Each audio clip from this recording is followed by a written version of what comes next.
I didn't live up to my standards that I set myself. Cool. Fair enough. All right. Next question, number 5. Are there any misconceptions about being a football coach? I.e., they just show up on game day, or it's an easy job. They must have a real job on the side. Is that Um, you hear those things? Is there any more that you hear? I think one of the misconceptions around football coaching is the pay. Okay, there you Because go. especially when you coach for a recognized club and people see you in a tracksuit and they make assumptions and you're like, okay, okay, you Think what keep you on thinking. want. So, and that's why I always say to coaches, like, choose your environments carefully, because it's the same for players. Like, players are going to thrive in the environments that they feel sort of challenged in a healthy way, but also supported in those challenges. And it's the same for football coaches. Like, you are going to thrive in environments where, yes, there's a good amount of challenge, because otherwise you just get bored, right, if it's too easy. But you still need to feel kind of supported and respected and all of that. So yeah, I think one of the biggest misconceptions is probably around pay. Cool, lovely. All right, next up we got, what's the best piece of advice that you've received about coaching? um Someone said to me a long time ago, and actually it's not, they said it to me because of coaching, but you can apply it to anything. Right. They said, never compromise your personal quality because of the environment that you may be in. Okay. So Okay. it's like, you you have your own standards, right? Mm-hmm. And just because someone else might be doing football tennis every session because they Don't can, be, because no yeah. one's checking, that Yeah. doesn't, like, if you're there and you're trying to develop yourself as a coach, but you're also trying to develop these players, like, don't compromise on that quality and those standards just because this environment might not be checking in on you, or Right. that kind of I get you. It's the integrity thing. yeah, Do what you would do if people were watching or not watching, type thing. right, Yeah, yeah. yeah. No, I understand. Yeah, definitely. Okay, next up we got team building. How important is it, and what is your favorite team building activity when you was a coach? Oh, yeah, team building is essential, isn't it? Because football's a team sport, right? Yep. And I think especially with kids as well, because and but there's a balance with that. Like, sometimes you do just have to give them a ball each because that they need to get that out of their system. Yeah. But I think team building, I think for me, the most important team building probably takes place off the pitch, right? Because then that's how you build that team ethos on it. Um, so I think team building, it obviously looks different depending on the age groups you're coaching. Yeah. Um, but I think that's one of the things that's really nice actually around women's recreational football in this country at the moment, is that there's such a brilliant culture off the pitch, like around like social events and getting everyone to feel part of that team. And being able to like laugh at each other in a in a nice way, in a Yeah, safe yeah. way. And so I know lots of teams that do like they do like player of the match, but then they also do like Muppet or like whatever, like, Yeah. and all that kind of camaraderie. I think that's important. So yeah, any team building stuff, like whatever they want to do, if they want to go bowling or they want to like whatever it is they want to do, but just getting them to recognize each other as people as well, right? Not just footballers. Is that something that a coach takes part in, or you just leave that up to the players to go and do? Or is it like, right, guys, we're going bowling or we're going paintballing? Is it Yeah. the coach, or do you think that leave it up to the captain type thing? So again, I think it depends on age. But say we're talking about adults, Yeah. say we're talking about adult players, I think it's important to have like healthy boundaries with your, like, I know, like, so let's take WhatsApp for example. Because that, like, all those group chats and stuff, I think it's really important for players to have their own group chat that the coach and the manager and It's not anyone part else of. is Yeah, not yeah, involved in. yeah. And then maybe you have a separate one with just the captains, or there's a whole separate one that is literally everyone, including you. Right. But I think, yeah, like it would depend on the team building activity and exercise, but I would want that to be led by the captains, as it were, in terms of they can consult their players whether they would want me there or not. And I wouldn't take it like I wouldn't take it any which way if they were like, no, we want to do this without her, unless I felt like there was like a mutiny on the cards. Yeah. Then I'd be like, oh my gosh. But hopefully not. Cool. Excellent answer, lovely. Next up, we got describe a time when one of your players wasn't putting in as much effort in training as everybody else. How did you resolve this? Yeah, I'm like, yeah, because there's always one, right? Like, it's like, yeah, which do you want me to go with? Yeah, yeah, like, so many examples. But let's go teenage girls though, because teenage girls are a law unto themselves, and actually, that they were always my favorite age group to coach. Okay.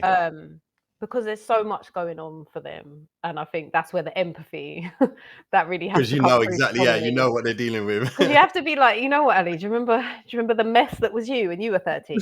Okay, so let's not judge too quickly. But so yeah, I remember one time when I coached this amazing baller. I'm not going to name her because I don't want to embarrass her, but she's still a baller today. And I remember just like there were times where. And the joke is as well, she was actually playing up a year. Like that's how good she was. She was playing up an age group anyway. And but like there were times when I guess old school people would call it an attitude problem.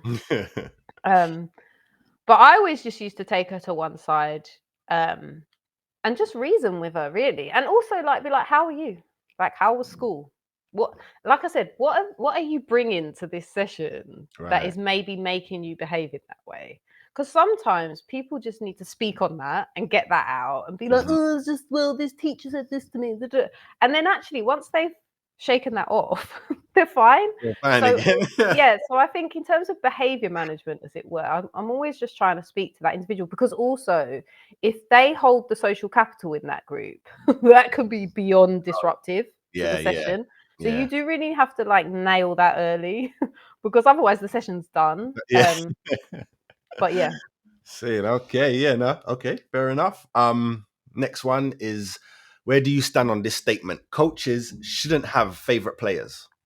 Oh, I think coaches need to be smart about who their favorites are and how they express that. Do or do not give that away. Right. Because we're all human beings, right? And it is human nature to favor someone over someone else. Like if you try to shut that off within yourself, that's a losing battle. Yeah. So I think it's like acknowledge that it's there. That's fine. But do you need to be obvious about it? Probably not. Probably not. Yeah. See, and even as you're talking now, I'm thinking you can answer this. Do you think it would be okay to have a favorite football player, but not a favorite person? Because the football player is part of the team, right? They're going to help the team win. But if you have a favorite person, that doesn't mean that they're actually good for the team. You just like them because you like them. That shouldn't be. That's the one that should be. That should be out of here. I still think even if I understand what you're saying. I think if you're expressing favoritism of any kind, though, I still think that can have damaging consequences. Right. So I still think the same rules apply. Like just try and be smart about how or if it's coming out and everything. Yeah. Fair enough. All right, we've got 3 more left in this block. Next question is, what's the most challenging situation you faced as a coach? Oh gosh. I would say whilst I was actively coaching, probably like sometimes just a sort of what felt at times like the kind of relentless misogyny, if I'm honest, like just the kind of like the sexism and the kind of just being ignored. Like I was ignored quite a lot. Like you'd go to match day and you're kitted out. Like you are obviously part of that team. You're obviously an adult as well. Like if you're coaching 11-year-olds, like, as much as it's nice when people are like, oh, you don't look your age. Like, well, I don't look 11, do I? So I'm clearly the adult here. And I think there were times where like literally like the opposition coach or whatever would just like just breeze right past me to like fist bump the guy coach that I was with, and all of that kind. Oh, Yeah, she okay. must be the physio. Like all of it's just bored. Like I'm bored even expressing it because it's Yeah. boring. I can see it. I can see it. Yeah. Right, but it's like death by 1,000 paper cuts. So if that happened once, you'd be like, all right, whatever. That's just Yeah. It's just him. him. Yeah. Right. But when it happens like consistently, after a while, you're like, am I invisible? Like, let Yeah. me just Can you see me? like, did I actually die of heat stroke in Spain? What's the ghost? It's not a dream. Lovely. So yeah, like I think that's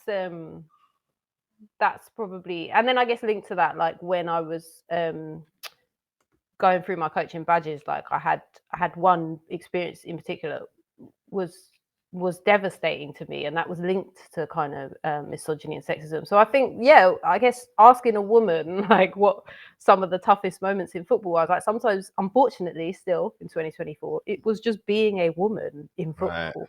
Dang. Yeah, it's hard, man. All right, next one. This is about fair play. So what's your take on fair play? As in, what does it mean, and how did you ensure your players embodied it? Oh, that's a good question. So we'll stick with the teen girls again. Sure, Yeah. the Let's go babies ain't gonna teenage do girls. nothing. So I think first and foremost, it starts in-house, like even in our training sessions, like it needs to be fair in the sense that like there needs to be, I think it's about respect. So like respecting yourself, respecting each other's, and respecting what we're all here to try to achieve. Um, and I think the way you make things fair is by listening, and because sometimes people think they've been done a disservice, Yep. or some sort of unkind behavior or whatever, but actually maybe they've misunderstood it or whatever. So I think you achieve fairness by listening and then communicating really clearly so that everyone understands, I guess, what the rules are, but why those rules are in place. And then I think when you've got that in-house, that makes match day easier, because then if someone kind of acts out on a match day, as it were, towards an official or towards an opposition player, you just bring them back to remind them about this is how, that's not how we do it. That's Right. not, that's not our behaviors. Because I think that's one of the hardest things with players as well, is that they're very reactive to their environments, and so when you know them, those opposition teams where you're like, oh, I've got to play them, because Yeah. they're just like, why are you even here? Like, why are you just trying to hospitalize everyone? Like, that's not, you're not even Oh, playing football. Yeah, you're not even playing. like, you're supposed to be kicking the ball. So but sometimes, like, the adrenaline's going, like, Of everyone's course. competitive, everyone wants to win. So yeah, I think though that's when it's hard to manage fairness. And also sometimes, right, like referees don't always get it right. Especially, I mean, I'm thinking back to some, like, respect to referees, because I would not do it. It's so Crazy job. hard. Yeah, It's crazy. Yeah. so hard. But you get them grassroots referees that just like center circle refs. I've been They're not hearing doing I've been any hearing about them. Yeah, I've been hearing they're not about doing 'em. any running. They're just the perimeter, like the circumference. They're just like That's circling that. crazy. And so they don't always make the best decisions or the right decisions. But like teaching, like the way I used to try and get around that in coaching. And I did it at a little festival the other day, actually. And the look on this girl's face, I was like, same. Was that like sometimes I would purposely, like, who that ball's come off, and I'd give it the other way. But just to be like, and when Just they look at you, yeah, yeah. I'm like, do you watch football on TV? And they're like, yeah. And I'm like, does the ref always get it right? And they're like, no. And I'm like, but do the players have to deal with it and get on with it? Yeah. So there we go. And Yeah. I think it's important to like let them get their rage out about that in training, like almost purposefully annoy them, right? Yeah, no, So that yeah, when it you're comes right. to match day, they're not screaming their heads off at the ref, and then you're incurring a fine or whatever. Yeah, Because yeah. That's yeah. right. Yeah, no, I see exactly what you're saying. Yeah. No, that makes perfect sense. Cool. All right, last question in this block is, it's a scenario. I don't know if you've been in this, so let's see. You're at a game and the opposition coach is taunting you from across the field or maybe from the side of you. What did you do, or how did you sort that out? You know what? Just the example came to me immediately. Straight away. There we go. And it involved me having to hold back little me. Yeah, I'm trying to reach 5'6", but I'm not really there. Like I'm 5'5" something. I like that. I'm climbing. But I'm a grown woman now, as we established at the beginning of this episode. So I'm not going to get there. If anything, it's just going to go downhill, right? So I'm 5'5" something. I'm not like this to my friend. I'm not a physical force. Yeah, I can hold my own, but I'm not a physical force. But me, had to restrain my co-coach, who was like 6 foot something, grown man, and looked to me like, it's not worth it. It's not worth it. Leave it. Because the opposition coach had pushed all of his buttons. And I think it was like a bit historic as well. I think they had previous beef that I wasn't aware of. We're just trying to coach these girls, and I'm just like, oh my God. I think that's always the funniest thing to me, though, like when you're just in a park somewhere on a Sunday and people are losing their minds. And I'm like, guys, like, in a park. Yeah, no, you know. I know. It's crazy. I can't even explain it myself. I don't think I'd be like that for a kid's game, but if there's adults around, I'd have to put my hands up and be like, yeah, once that whistle goes, we in it like we're in a Premier League game. This is war now. Yeah, it's like, no, all right, and that's the thing, like I think I actually always preferred coaching children over coaching adults. And I think, to be honest, that's part of the reason why, because with children, I always feel like everyone tries to be a little bit less of an idiot because they're conscious that children are sponges and but when it's just all adults, it feels like actually you've lot have turned into the kids, right? Like I've had to hold parents back before. Like at the end of a coaching set, like it's a training night. It's not even a match. Wow. And they're the parents of the children, like in the same set. Their children are teammates. And it's 2 mums as well. It's not even dads. Don't get it twisted, yeah? Everyone's in it. And I'm like, women. You see? I remember saying to them, like, I don't get paid for this. Like, I'm here to coach your children. And if there's beef with them on the training pitch, I'm more than happy to resolve that. But this is between you two. Like, take it out there. Yeah. That's crazy. Look, you see? Jokes. Life. All right, cool. Lovely. That's the end of that block. We're going to come back, talk about you as a player, and we're going to talk about the Women of the Lane supporters group. Let's do it. To the beating heart of the game. Join us on Grassroots Gazette, from the ground up, where football thrives. Thanks for tuning in to Grassroots Gazette, your go-to source for topics ranging from grassroots up. Don't forget to catch the full version of our podcast and be sure to hit that subscribe button to support our growth. Stay connected, stay informed with Grassroots Gazette.